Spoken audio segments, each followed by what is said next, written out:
آج ہم وعد اللہ فلیتوکل المؤمنون کے حوالے سے بات کریں گے، یعنی کہ توکل علی اللہ کے حوالے سے بات کریں گے۔ توکل کس طرح کرنا چاہیے، کیسے کرنا چاہیے، بھروسہ یقین اللہ رب العالمین پہ کس طرح کرنا چاہیے، اور توکل کہتے کسے ہیں، یقین بھروسہ کہتے کسے ہیں۔ کیا ہمارا روزی روٹی کے لیے، ہمارا اپنے کاروبار کے لیے، ہمارا اپنی کامیابی کے لیے، اپنے کسی بھی کام کے لیے ہمارا جدوجہد کرنا، ہمارا محنت کرنا، کوشش کرنا کیا توکل کے خلاف ہے؟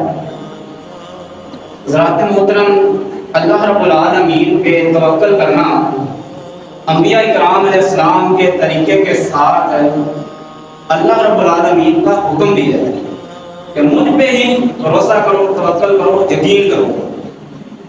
جیسا کہ قرآن و حدیث کے اندر توکل علی اللہ کی بار بار تاکید کی گئی ہے، بار بار حکم دیا گیا ہے توکل علی اللہ کا۔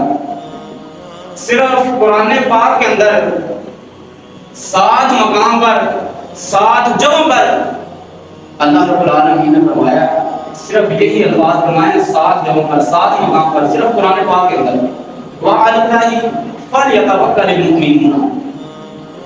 کیا دنیا کے نام پہ ہو وَعَلَى اللَّهِ، اور اللہ ہی پر فَلْيَتَوَكَّلِ الْمُؤْمِنُونَ، بس چاہے کہ مومن توکل کریں، بھروسہ کریں، یقین کریں۔ یعنی کہ اللہ رب العالمین کے علاوہ کوئی ایسی ذات نہیں، کوئی ایسا بڑا نہیں جس پہ توکل کیا جائے، جس کی بات پہ بھروسہ کیا جائے، جس پہ یقین کیا جائے۔ توکل اور بھروسہ اور یقین کے لائق صرف اللہ رب العالمین کی ذات ہے۔ تو آئیے سب سے پہلے ہم توکل کے معنی سمجھتے ہیں کہ توکل کسے کہتے ہیں، توکل کا اصل مطلب کیا ہے، اس کا معنی کیا ہے۔ توکل کے لفظی معنی ہے کسی ذات پر اعتماد کرنا، کسی معاملے کے اندر، کسی کام میں کسی دوسرے پر اعتماد کرنا، یعنی کہ اپنی عاجزی کا اظہار کرنا اور دوسرے پہ اعتماد کرنا کہ بھائی یہ کام میرے لیول کا نہیں ہے، یہ معاملہ میرے لیول کا نہیں ہے، لہٰذا یہ کام تیرا ہے، تو کر سکتا ہے، یہ کام تیرے لائق ہے۔ یعنی کہ اپنے آپ پر اعتماد نہیں کرنا، دوسرے پر اعتماد کرنا، یہ توکل کے لفظی معنی ہے۔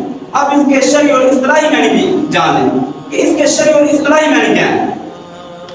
شرعی اور اصطلاحی معنی یہ ہے کہ اس طرح، اس سبب کے ساتھ، اس ذہن کے ساتھ، اس یقین کے ساتھ دنیاوی اسباب اختیار کرنا کہ دنیاوی و آخروی تمام معاملات میں نفع نقصان کا مالک صرف اور صرف اللہ رب العالمین کی ذات ہے۔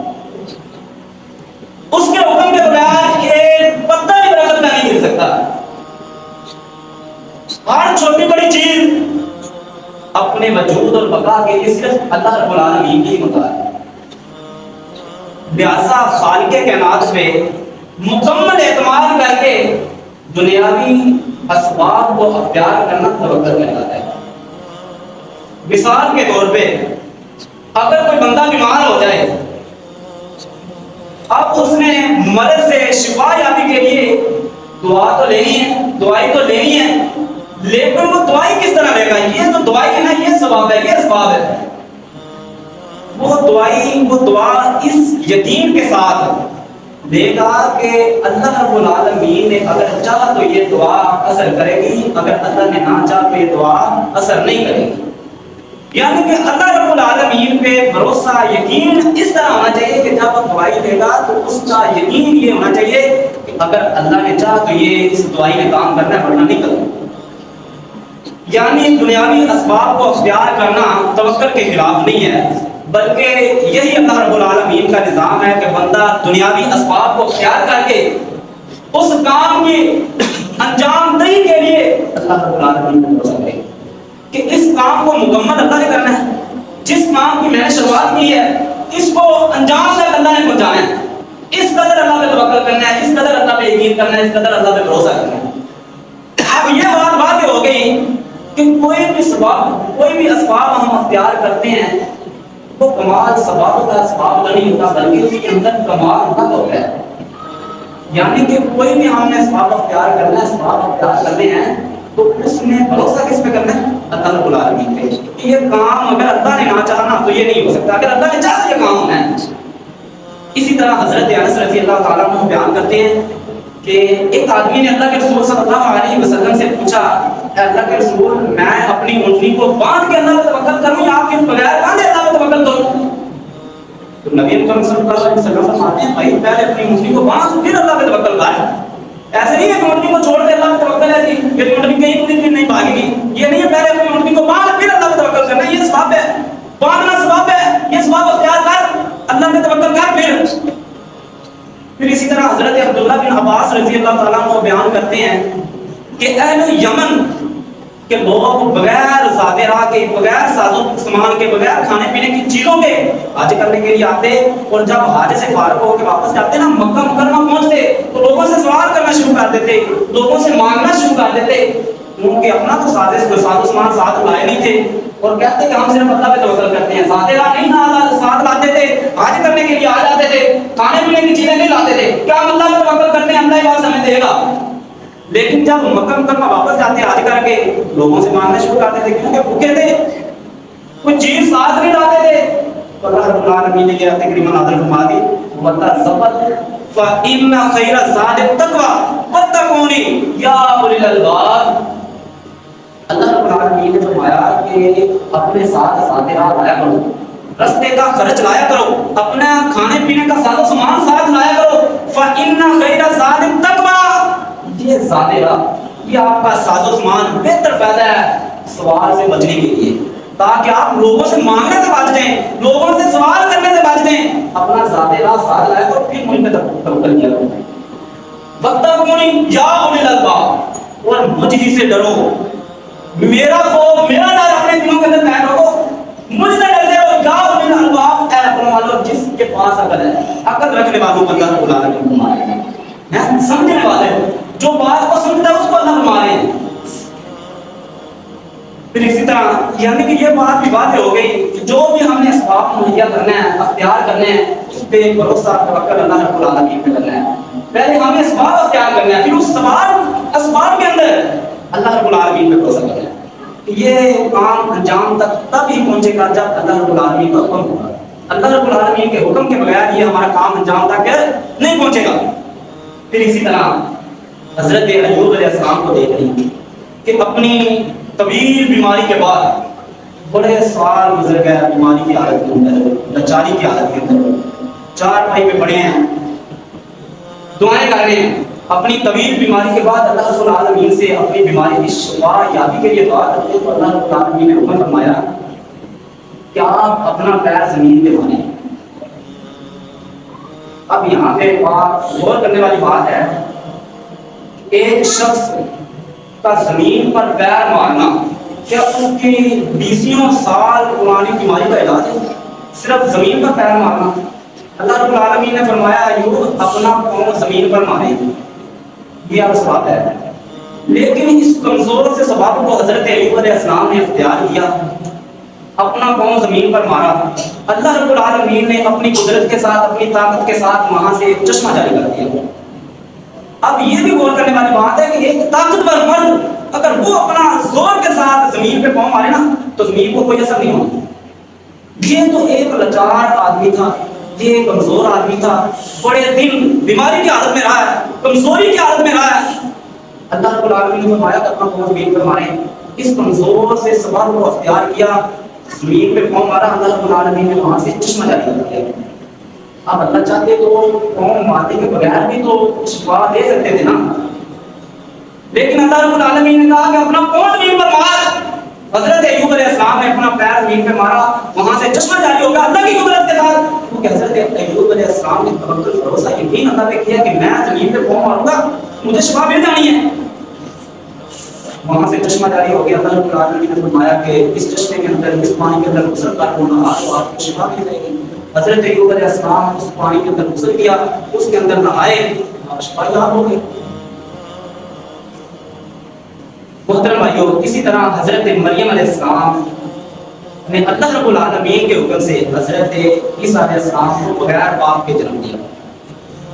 جب جنم دے دیا تو اللہ رب العالمین جسم کے اندر کمزوری ہوگی تو اللہ رب العالمین فرماتے ہیں فَقُصِّ إِلَيْكِ بِجِزْمِ النَّخْلَةِ تُسَاقِطْ عَلَيْكِ رُطَبًا جَنِيًّا.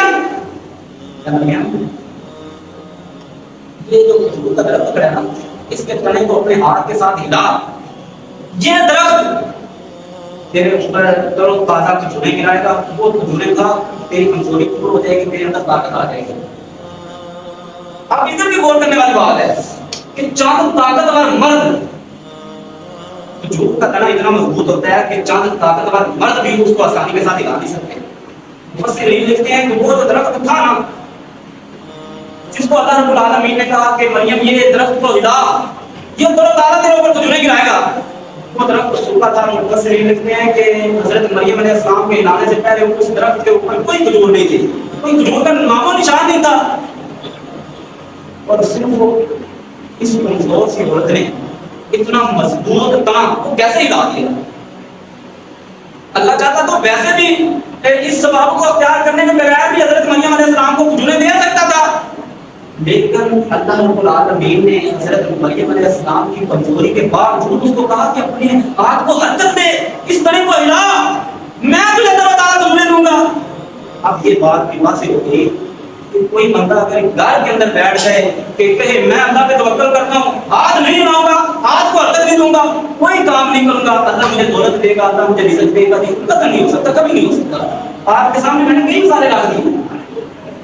اللہ رب العالمین اپنی قدرت سے دے سکتا تھا کھجوریں, لیکن اللہ رب العالمین نے کہا کہ اس طرح کو ہلائیں, یہ ترو تازہ کھجوریں آپ پہ گرائے گا.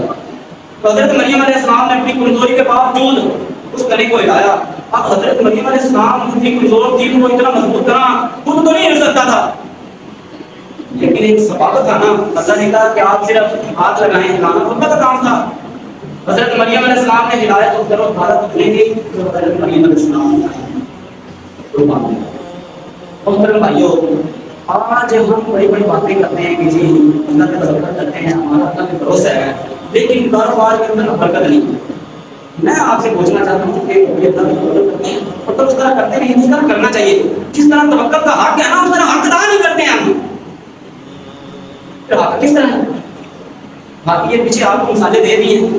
یہ حق اللہ رب العالمین پہ اس طرح آپ نے توکل کرنا ہے, بھروسہ کرنا ہے, لیکن اللہ کے علاوہ اللہ کے حکم کے بغیر ہمارے کام ہی نہیں ہے. اللہ کے علاوہ اللہ کے حکم کے بغیر یہ ہمارا کام ہو ہی نہیں سکتا.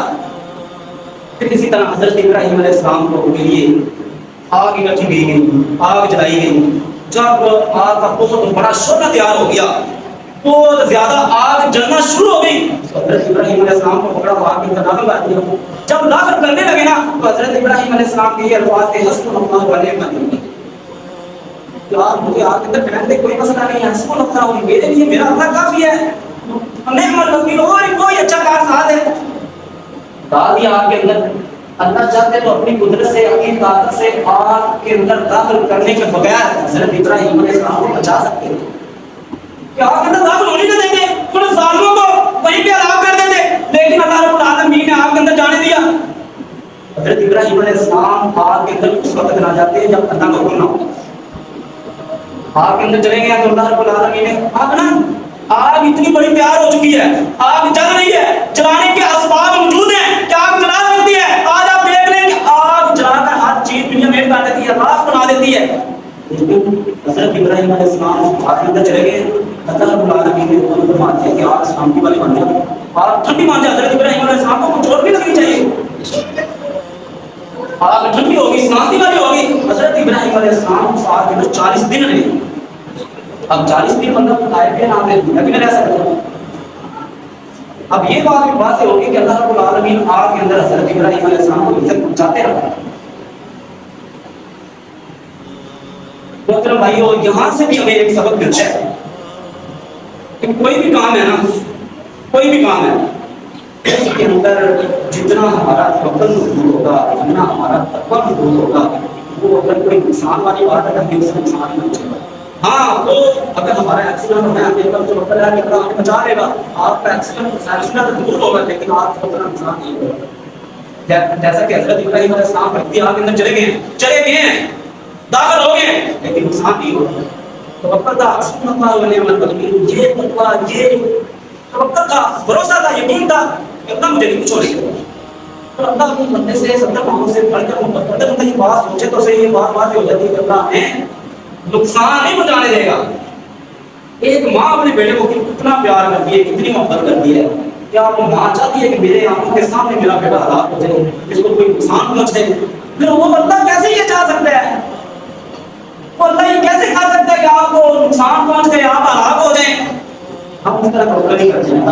ہمارا اس طرح کا تقوی ہی نہیں ہے، اس طرح کا ہمارا بھروسہ نہیں ہے، یقین نہیں ہے اللہ میں اس طرح.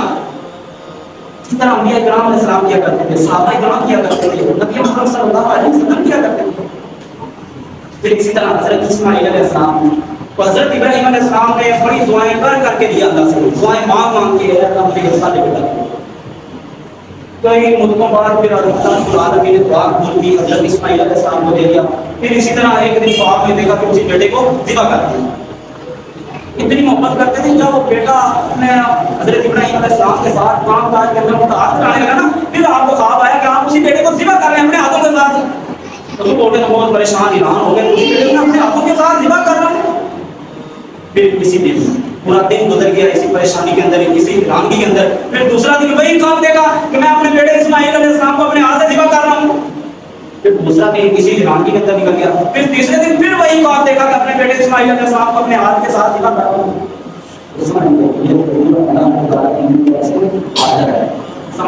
حضرت اسماعیل علیہ السلام سے بات کی کہ اس طرح میں نے باپ نے مجھے بیٹا تیار ہو کے بہت سارے دیکھتا، یہ بجان آپ اللہ کے حکم کی تمیز کیجیے بس. حضرت اسماعیل علیہ السلام کو لے کے نکل کے پیشانی کے بعد بٹھا دیا، چوری رکھ دی گردن پہ، بسم اللہ اللہ اکبر کہہ کے آنکھیں بند کر کے چوری چلا دی ہے. اب کاٹنے کے سباب موجود تھے نا، چوری چلا دی ہے، سباب موجود تھے، لیکن چھری کی اتنی ہمت نہیں ہوئی کہ وہ اسماعیل علیہ السلام کی گردن کو کاٹ سکے. اللہ رب العالمین نے دنیا کو نیچے لا دیا. محترم بھائیو، ویسے بھی تو اللہ رب العالمین اسماعیل علیہ السلام کو بچا سکتے تھے، دمبے کی کیا ضرورت ہے؟ لیکن اس بات ہے نا، حضرت اسماعیل علیہ السلام کو بچانا تھا، بچا لیا. چھری نے حضرت اسماعیل علیہ السلام کی گردن کو نہیں کاٹا بلکہ ایک دمبا نیچے تھا اس کو کاٹا. پھر اپنے خلیل کا امتحان بھی تو لینا تھا، آزمانا بھی تھا کہ یہ اپنے بیٹے کو چوری چلاتا بھی ہے یا نہیں چلاتا. لیکن حضرت ابراہیم علیہ السلام کے امتحان پہ پورے اترے، اپنی آزمائش پہ پورے اترے، چوری چلا دی ہے. یہ تھا توکل، یہ تھا تقویٰ، یہ تھا بھروسہ، یہ تھا یقین. اسی طرح حضرت عمر بن خطاب رضی اللہ عنہ بیان کرتے ہیں کہ نبی رسول صلی اللہ علیہ وسلم نے فرمایا لو انکم توکلتم علی اللہ حق تقاته لرزقتم کما ترزق الطیر تغدو خماصا وتروح بطانا. حضرت عمر بن خطاب رضی اللہ عنہ بیان کرتے ہیں کہ اللہ کے رسول صلی اللہ علیہ وسلم نے فرمایا اگر بندہ اس طرح اللہ پہ توکل کر لے، اس طرح جس طرح اللہ پہ توکل کرنے کا حق ہے، اللہ رب العالمین اس کو اس طرح رزق دے جس طرح اللہ رب العالمین پرندوں کو رزق دیتا ہے. آج مشاہدہ کریں کہ کتنی قسم کے پرندے ہیں، کروڑوں کے حساب سے پرندے ہیں. پرندے جب بھی صبح پر نکلتے ہیں اللہ پہ بھروسہ رکھ کے موسموں سے نکلتے ہیں. کبھی ایسا نہیں ہوا شام ہو گئی ہو پرندے بھوکے اپنے گھونسلے کی طرف لوٹے ہو. مشاہدہ کریں کتنے پرندے ہیں دنیا کے اندر، کتنی قسم کے پرندے ہیں، کتنی تعداد کے اندر پرندے ہیں. ہر روز ہر پرندہ اپنے گھونسلے سے نکلتا ہے، جدوجہد کرتا ہے، محنت کرتا ہے، کوشش کرتا ہے، اپنے جسم کے اعضاء کو حرکت دیتا ہے. کبھی ایسا نہیں ہوگا شام ہو گئی ہو پرندہ بھوکا رہا ہو. پھر انسان تو گھر کے اندر بیٹھ کے کیسے کہہ سکتا ہے مجھے اللہ پہ توکل ہے، اللہ نے میرے کام سیدھے کرنے ہیں، آج آپ نے نہیں لانا، اللہ نے مجھے دولت دینی ہے، اللہ کیسے مجھے دولت دے گا؟ اللہ پہ توکل کرنا ہے، اسباب کو اختیار کرنا ہے، محنت کرنی ہے. کیونکہ اللہ رب العالمین کسی کی محنت کو ضائع نہیں کرتے. جو بندہ محنت کرتا ہے، دل کے ساتھ محنت کرتا ہے، اللہ اس کی محنت کو کبھی ضائع نہیں کرتا. محنت کریں، اپنے آپ کو حرکت دیں، باہر نکلیں گھر سے. کچھ پانے کے لیے گھر سے باہر نکلنا پڑتا ہے.